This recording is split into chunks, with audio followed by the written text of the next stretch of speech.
Bonjour et bienvenue dans ce nouveau vlog. Aujourd'hui je suis à Pokhara au Népal et là je me rends à Lumbini.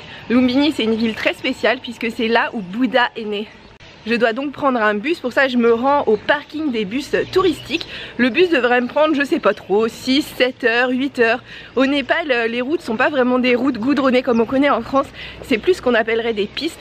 Donc du coup il faut savoir prendre son temps. Je viens d'arriver à la station des bus touristiques. Donc ici vous avez toutes les vendeurs de tickets de bus, en sachant que vous pouvez aussi recourir à des agences qui se trouvent plus en ville.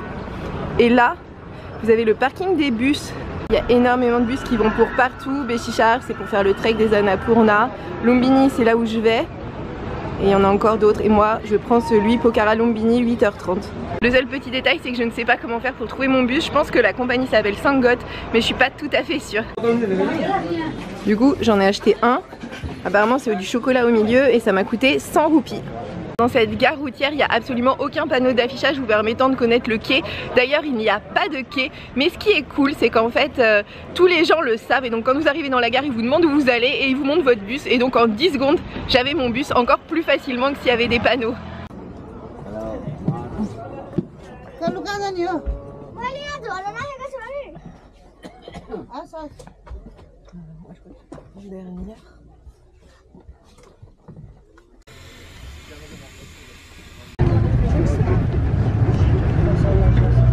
Le bus est parti à 8h40 et il est 8h45 et on est déjà arrêté parce qu'on fait une pause pour les gens qui doivent aller aux toilettes.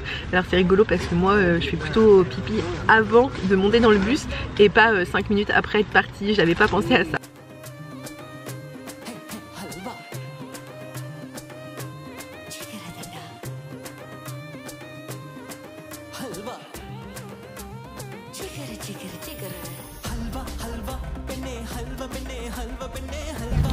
En réalité on a quitté Pokhara à 9h plus tôt puisqu'on l'a plutôt quitté après la première pause pipi. Et bien là ça fait à peine 1 heure et on en a une nouvelle et tout le monde est descendu du bus. C'est incroyable.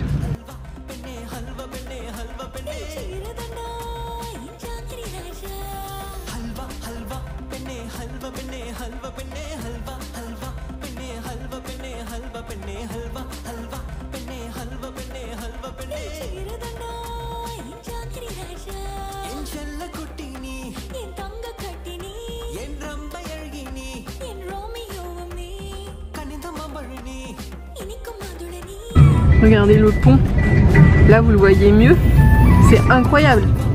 Comment on peut avoir un pont aussi long? Wow.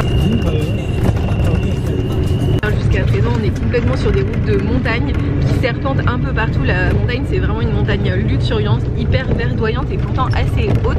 Et j'avoue que je m'attendais pas à ça, je pensais aller dans la plaine. Et donc du coup qu'après Pokhara c'était le Val Himalaya et que c'était plat, mais non pas du tout. Le Népal c'est de la montagne même si c'est pas toujours de la haute montagne. Il est 12h30, on est parti déjà depuis 4 heures et là c'est l'heure du lunch. Et donc c'est parti pour le lunch.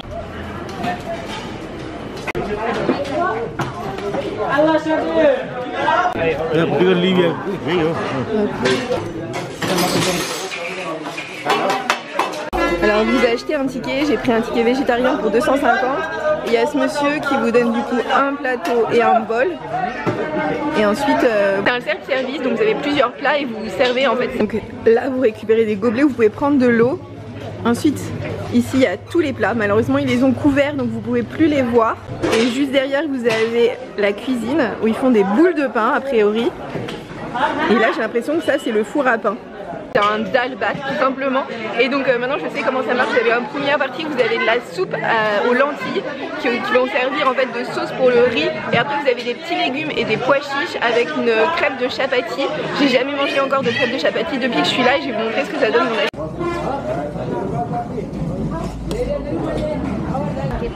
En fait, ici en réalité, ils mangent pas avec des couverts mais avec leurs mains. Ils font des boules avec le riz, les légumes, la sauce, etc. et ils mangent directement comme ça.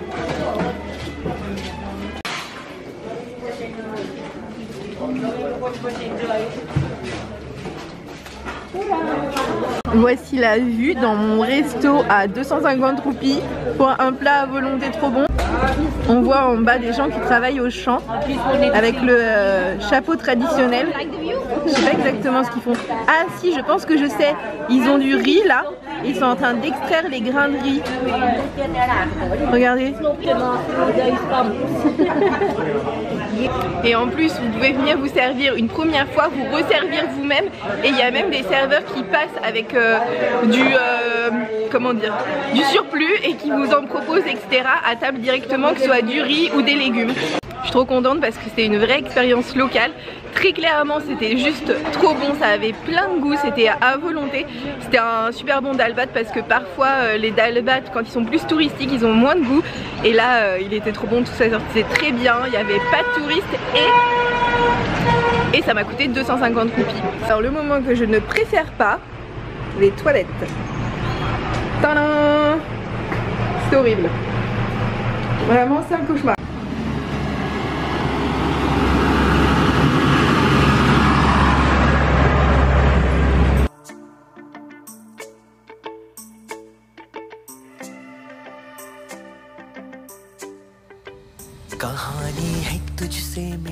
Les paysages sont absolument époustouflants, la montagne est magnifique avec le soleil qui est en train déjà de baisser dans le ciel. En fait ça donne des aspects d'ombre et de lumière avec différents verts, c'est super beau.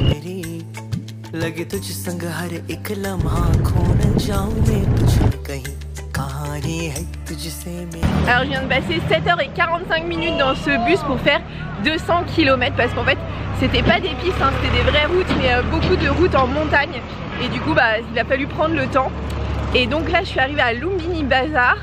C'est cool parce que du coup le bus ne m'a pas déposé à la gare routière mais bien à Lumbini Bazar et c'est exactement là où j'ai mon hôtel, donc c'est chouette. Lumbini c'est vraiment un tout petit village et c'est vraiment connu uniquement parce que c'est le lieu de naissance du premier Bouddha. Et donc bah, quand vous écartez un peu du centre-ville, vous vous retrouvez ici. J'ai quitté mon premier hôtel parce qu'il était vraiment sale. C'est une des seules fois où je fais ça, mais là c'était vraiment pas possible. Comme ça. Mais les draps ne sont pas ultra propres non plus, hein. Clairement. Je me sentais mal, en plus il n'y avait pas d'électricité. Les draps étaient sales, les toilettes étaient sales. Toutes les surfaces étaient sales, je les ai nettoyées avec du papier toilette. Et puis ensuite je me suis dit en fait...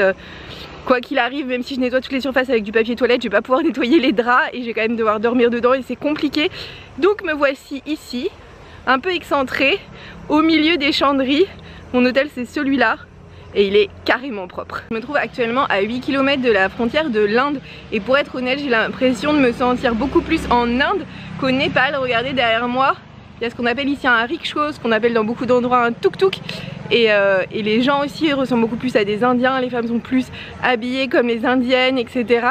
Donc bienvenue en Inde. Et le matin, j'ai passé une bonne nuit de sommeil à Lumbini, je me réveille au milieu des rizières avec tous les moustiques qui vont avec et là je vais prendre mon petit déjeuner. Alors, voici mon petit déj pour 250 roupies avec un thé noir aussi. Le lieu que je vais visiter aujourd'hui est le lieu de naissance de Bouddha en fait. Et donc du coup il est assez étendu parce qu'évidemment il y a beaucoup de gens qui ont voulu construire des temples ici. Et ce qui fait que vous pouvez louer les services d'un rickshaw. Si vous êtes intéressé, voici le prix des rickshaws.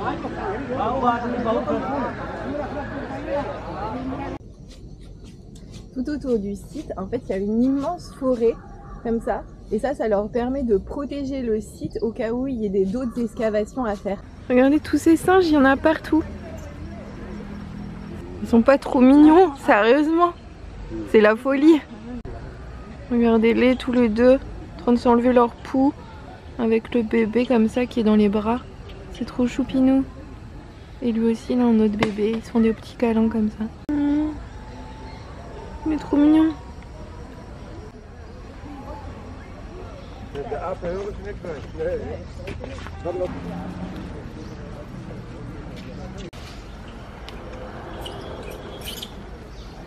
Il y a un groupe de touristes qui arrive et du coup les singes fuient.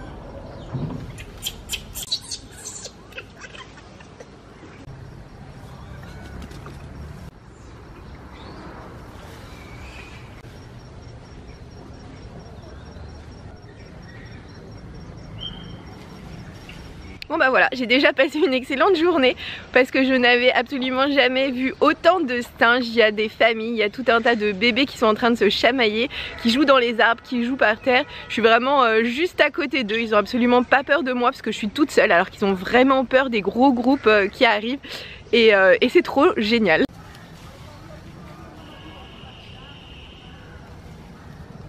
Et elle, il y a son bébé qui la tête, c'est si choupinou.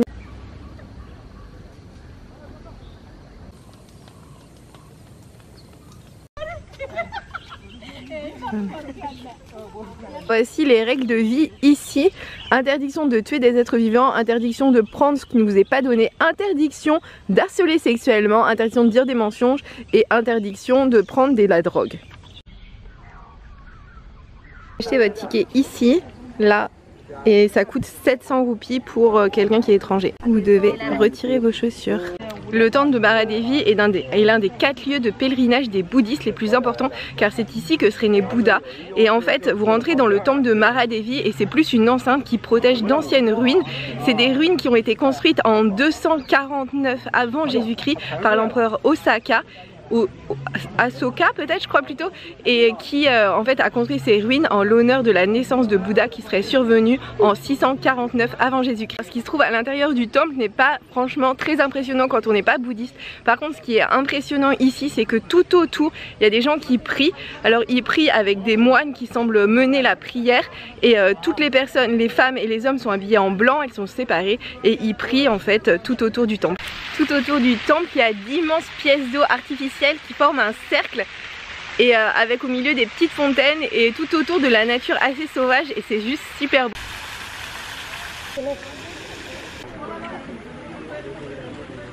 Plusieurs pays bouddhistes en l'honneur de ce lieu sacré ont donné des cadeaux et donc par exemple ça c'est le cadeau donné par la Thaïlande, il y en a d'autres par le Sri Lanka, le Japon, etc.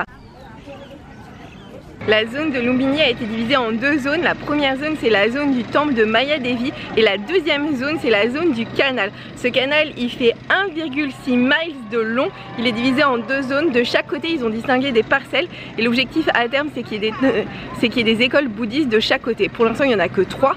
Mais à terme, il y en aura beaucoup plus. Voilà, par exemple, un centre de méditation bouddhiste qui vient du Myanmar, de la Birmanie. C'est vraiment l'objectif de la région, c'est de se développer. Par exemple, ils ont construit un aéroport pas loin parce qu'aujourd'hui, il faut faire des heures et des heures de bus. Quand je dis des heures, moi j'ai mis 8 heures et encore c'était rapide.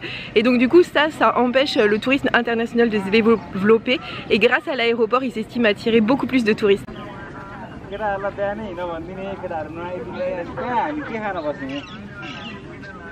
Alors voici la flamme de la paix, elle vient directement de New York et elle a été allumée en 1986. Plutôt que de marcher 1,6 miles pour aller sur le canal, la plupart des gens choisissent de prendre le bateau. Ça coûte 100 roupies l'aller et retour. Et il y a des petits bateaux comme ça.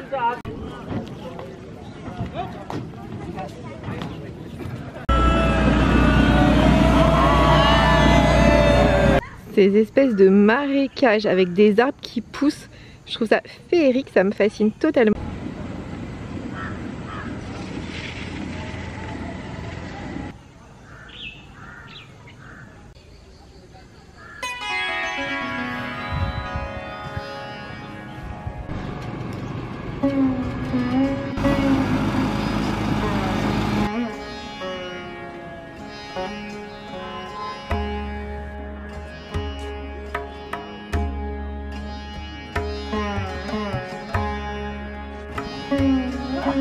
Là je suis dans une zone où ils ont commencé à construire des tonnes de temples et les temples sont plus beaux et extravagants les uns que les autres. Regardez comme celui-ci est magnifique. Voici le temple vietnamien et ils disent faites que la paix prévale sur la terre.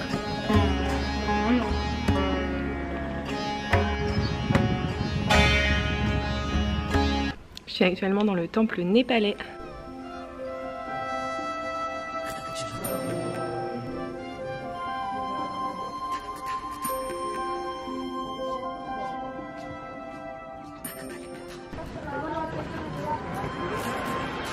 Ici on a le centre bouddhiste français, ici c'est celui de Singapour et ça c'est la stupa de la paix.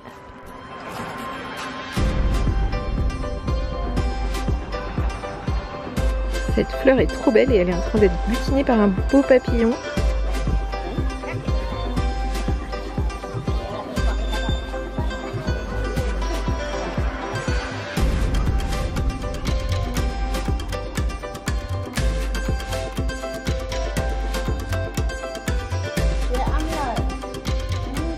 Lumbini, c'est vraiment comme une exposition universelle du bouddhisme parce que chaque pays a son pavillon et montre comment est-ce qu'il considère que devrait être un temple bouddhiste, et c'est hyper intéressant de voir les différences.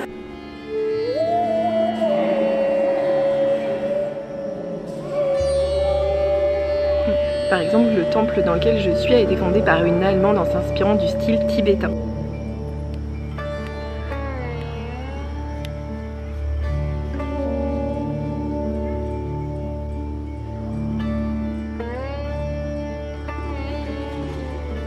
Et les peintures que vous voyez partout en fait racontent la vie de Bouddha.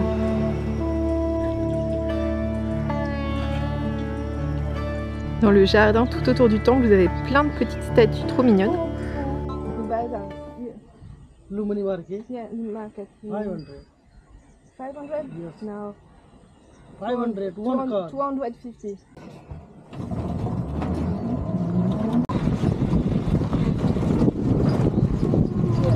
Alors déjà que les tuk-tuk n'ont pas d'amortisseur, mais là en plus, là, on est carrément sur une piste. C'est pas du tout agréable.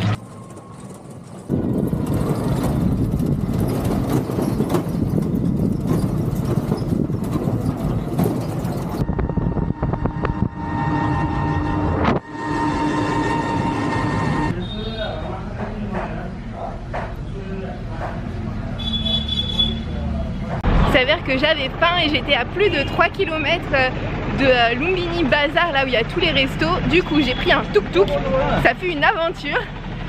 Et là maintenant je me trouve à côté de The Doko, qui est le restaurant où je voulais aller. Pour commencer, j'ai pris un lassi à la banane. Du lassi, c'est une sorte de boisson comme du yaourt. Et j'ai pris un biryani.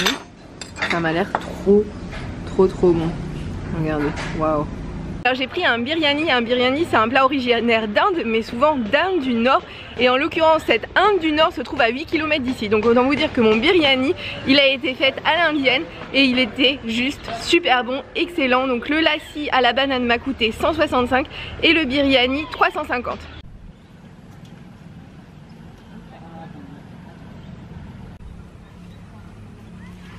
Ici la route, et là ce que vous voyez là en fait ce sont des habitations, il y a vraiment des gens qui vivent ici. Autant vous dire qu'ils ont ni l'eau ni l'électricité. Ils ont des poules là que vous voyez en dessous comme poulailler, et ça c'est leur cuisine. Moi ce matin j'ai vu Maradevi, je suis allée jusqu'ici là et j'ai commencé à voir ces temples, mais il me manque tout ça et tout ça. Autant vous dire que mon après-midi risque d'être très longue. Voici le temple chinois, enfin uniquement sa porte d'entrée car ne vous y fiez pas, il est absolument gigantesque derrière cette porte. Voici le temple canadien, voici une statue géante qui représente Bouddha enfant. Derrière cette palissade bientôt il y aura le temple bouddhiste russe. Sur le site, il y a quelques zones qui sont vraiment abouties avec du goudron sur la route, des jolis jardins, etc. Mais le site fait 3 km de long sur 2 km de large. Donc bien évidemment, au Népal, il y a aussi des pistes, il y a aussi des endroits un petit peu moins jolis. Et je vais vous montrer par exemple celui-ci. Je suis devant la stupa mondiale de la paix. Il y en a seulement 8 dans le monde, dont seulement 2 au Népal, une à Pokhara et une à Lumbini. Donc celle-ci, elle a été construite par des moines japonais, bouddhistes bien sûr.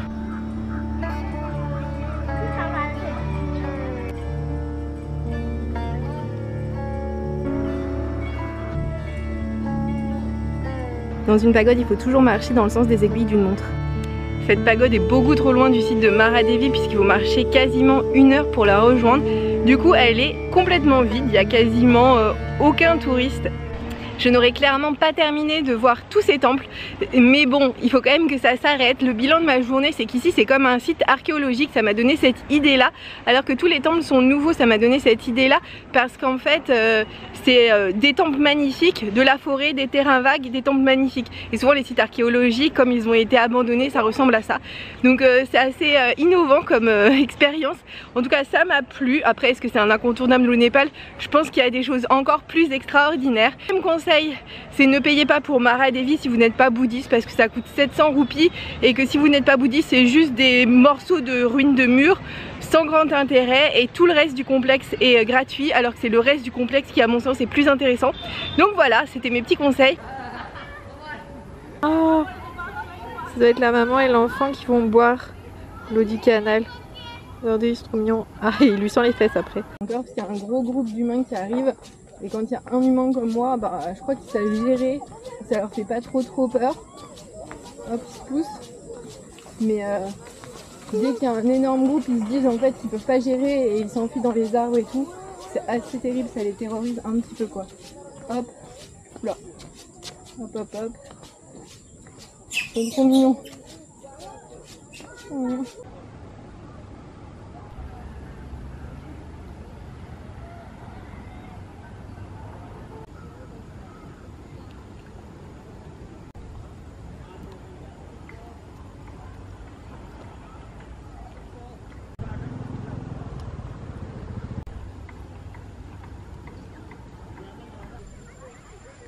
En tout cas, merci d'avoir regardé ce vlog jusqu'ici. N'hésitez pas à le liker si vous l'avez aimé et à vous abonner pour voir celui de la semaine prochaine.